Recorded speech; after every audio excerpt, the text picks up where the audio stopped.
Saya Novita Cynthia, BP 1911131012 dari kelas B TIP. Berikut adalah video praktikum teknologi penyimpanan dan penggudangan yang meliputi pengaruh etilen selama masa penyimpanan, pengaruh kadar air selama penyimpanan, dan pengaruh suhu selama penyimpanan. Yang pertama, pengaruh etilen selama masa penyimpanan.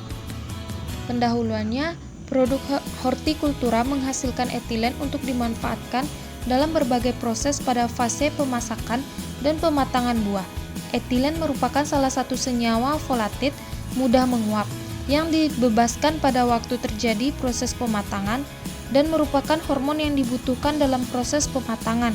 Pengembangan warna ditingkatkan melalui stimulasi penghancuran klorofil dalam pisang dan jeruk.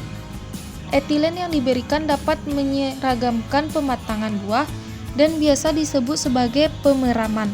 Selama pematangan dalam buah-buahan klimaterik, termasuk pisang, etilen mengatur perubahan warna dan reduksi kadar klorofil, peningkatan karotenoid dan antosianin, gula, dan biosintesis senyawa organik yang mudah menguap. Tujuan pengamatannya yaitu adalah untuk mengetahui laju respirasi dan produksi etilen pada buah pisang dengan jeruk berwarna hijau. Hasil pengamatan, pada hari pertama, warna pada pisang masih berwarna hijau dan pada jeruk berwarna hijau tua dengan teksturnya yang masih keras. Pada hari yang kedua, warna pisang mulai menguning dan ada sedikit bintik-bintik hitam dan teksturnya mulai melunak, tetapi tidak pada buah jeruk. Pada hari ketiga, pisang terjadi perubahan warna menjadi warna kuning dan tekstur buah pisang menjadi lunak dan terdapat banyak bintik-bintik hitam. Tetapi pada buah jeruk tidak mengalami perubahan fisik yang jelas dan pada pembungkus terdapat sedikit embun. Pembahasannya pada praktikum pengujian etilen terhadap buah-buahan pada buah pisang dan buah jeruk yang diletakkan bersamaan di dalam plastik jenis PE, lalu diikat dan disimpan pada suhu kamar yang tidak terkena cahaya matahari. Hasil pengamatan meliputi pengamatan terhadap warna dan tekstur dari buah pisang dan jeruk. Pada hari pertama pengamatan, warna pada pisang masih berwarna hijau muda dan pada jeruk berwarna hijau tua dengan teksturnya yang masih keras. Pada hari kedua pengamatan, warna pisang mulai menguning dan ada sedikit bintik-bintik hitam dan teksturnya mulai melunak, tetapi tidak pada buah jeruk. Pada hari yang ketiga pengamatan, buah pisang terjadi perubahan warna menjadi warna kuning dan tekstur buah pisang menjadi lunak dan terdapat banyak bintik-bintik hitam. Tetapi pada buah jeruk tidak mengalami perubahan fisik yang jelas dan pada pembungkus terdapat sedikit embun yang mana biasanya disebut dengan gas etilen.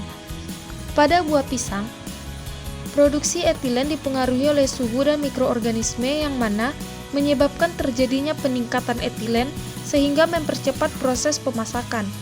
Pada buah jeruk sebagai jenis buah non-klimaterik cenderung konstan. Menurut Wills 1982, produksi etilen pada buah non-klimaterik cenderung konstan pada kondisi normal tanpa adanya perubahan lingkungan atau terkena stres yang dapat mendorong peningkatan produksi etilen pada buah-buah dan sayuran. Pada topik yang kedua yaitu pengaruh kadar air selama penyimpanan. Sorghum merupakan komoditas serealia yang belum banyak dikonsumsi masyarakat di Indonesia. Padahal kandungan gizi sorghum tidak kalah dengan beras. Kandungan protein sorghum 9-12% dengan asam amino yang cukup baik. Biji sorghum terutama yang mempunyai testa atau kulit biji yang berwarna gelap atau coklat mengandung senyawa anti gizi yaitu tanin. Kualitas dan kuantitas hasil panen sorghum sangat ditentukan oleh ketetapan waktu tanam maupun waktu panen, cara panen, dan penanganan pasca panen. Pemanenan dapat dilakukan setelah terlihat adanya ciri-ciri seperti daun tanaman telah menguning, mulai telah sempurna, dan biji telah mengeras.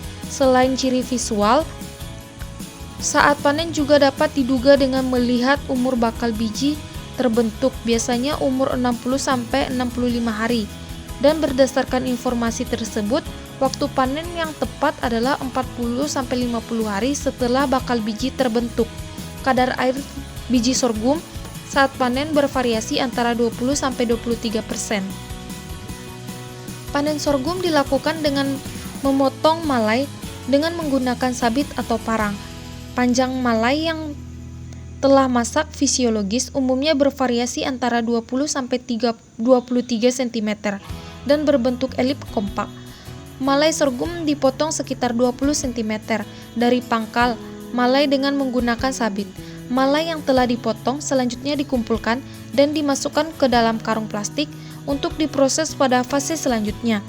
Keterlambatan dalam pemanenan sorghum berakibat menurunkan hasil panen 8-16% tergantung kadar air biji sorghum. Oleh karena itu, karena menekan kehilangan hasil, pemanenan sebaiknya dilakukan pada kadar biji 20%. Pengeringan sorghum dilakukan untuk menurunkan kadar biji agar aman disimpan, dengan air berkisar antara 10-12%. Selama pengeringan berlangsung, terjadi proses penguapan air pada biji karena adanya panas dari media pengering, sehingga uap akan lepas dari permukaan biji untuk ke ruangan di lingkungan tempat mengering. Pengeringan dilakukan sebelum perontokan untuk menghindari terjadinya biji pecah saat dirontok. Untuk itu, kadar air biji harus diturunkan menjadi 12-14%. Kemudian dirontok untuk dikeringkan kembali sampai 10-12% sebelum disimpan dalam jangka waktu tertentu sehingga tidak mudah terserang hama atau terkontaminasi cendawan atau jamur, serta mempertahankan volume dan bobot bahan sehingga memudahkan penyimpanan. Tahapan penanganan pasca panen mulai saat panen sampai dengan penyimpanan membutuhkan penanganan yang tepat. Pengeringan hasil panen sorghum yang berupa malai yang masih ada biji sorghum, kadar air bijinya harus diturunkan menjadi 12-14%. Kemudian dirontok lalu dikeringkan kembali 10-12% sebelum disimpan dalam jangka waktu tertentu sehingga tidak mudah terserang hama dan terkontaminasi cendawan atau jamur, serta mempertahankan volume dan bobot bahan sehingga memudahkan penyimpanan. Penggunaan mesin pengering biji-bijian untuk sorghum dapat mempercepat proses pengeringan, dan suhu aliran udara dapat diatur dengan kadar air biji. Setelah mulai proses pengeringan, sorghum dapat disosok apabila akan digunakan untuk konsumsi atau pangan, kemudian ditepungkan. Apabila akan digunakan sebagai benih, maka biji sorghum tidak disosok dan disimpan pada kadar air tertentu.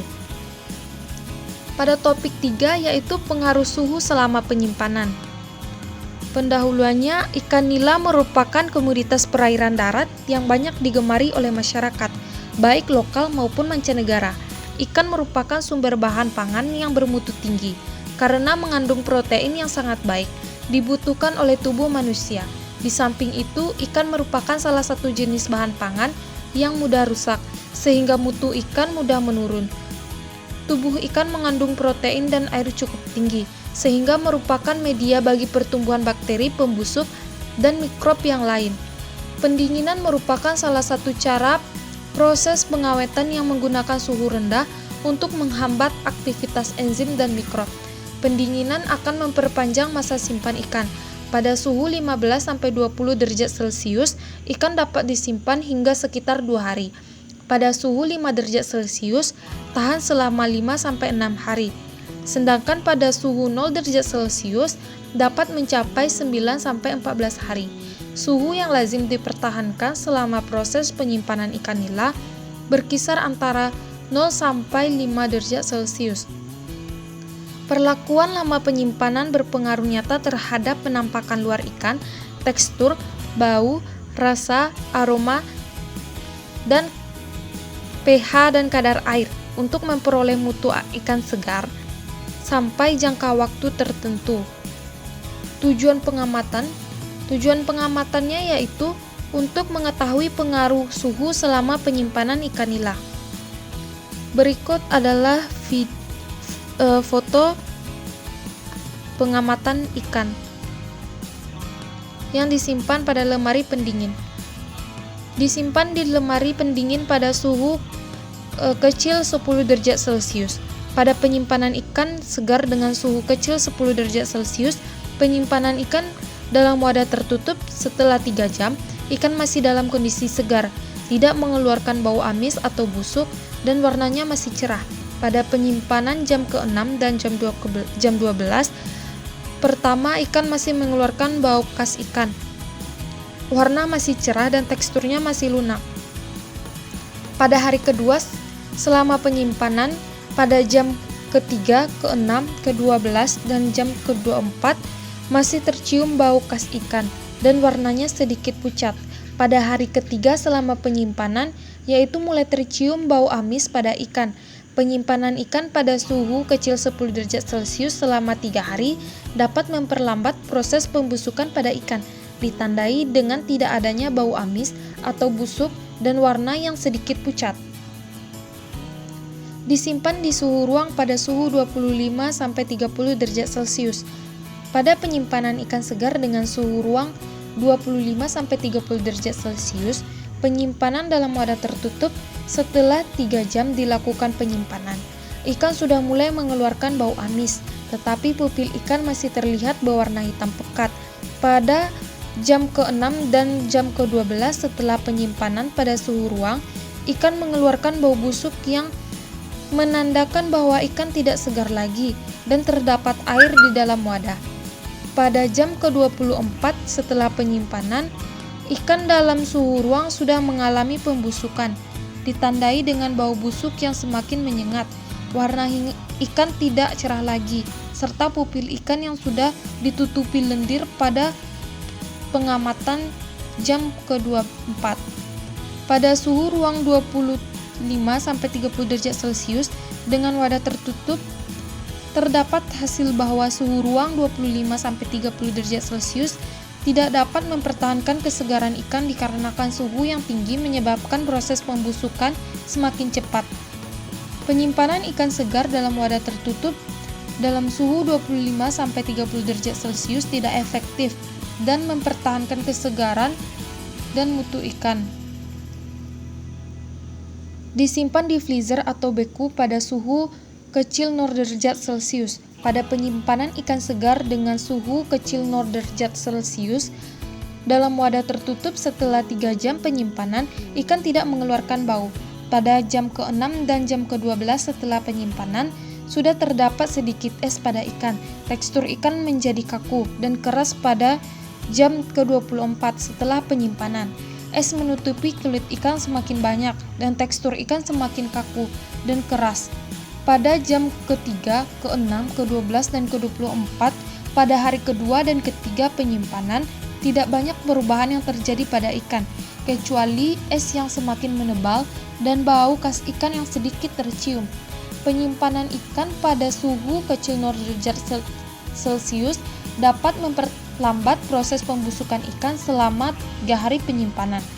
Dari hasil pengamatan yang telah dilakukan, selama 3 hari dapat dikatakan bahwa penyimpanan ikan pada suhu paling rendah dapat mempertahankan kesegaran ikan dan menghambat proses pembusukan jauh lebih baik dibandingkan dengan menyimpan pada suhu tinggi. Kesimpulannya, pada penyimpanan ikan segar dengan suhu ruang 25-30 derajat Celcius, ikan tidak dapat bertahan lama karena proses pembusukan lebih cepat terjadi pada suhu yang tinggi. Penyimpanan ikan segar pada suhu yang rendah dapat mempertahankan kesegaran ikan karena pada suhu dingin dan beku. Penyimpanan pada suhu dingin dapat mempertahankan mutu jangka pendek atau beberapa hari, sedangkan pada suhu beku dapat bertahan dalam jangka panjang sampai 1 tahun, di mana suhu dingin atau beku dapat menghancurkan mikroba-mikroba pembusuk.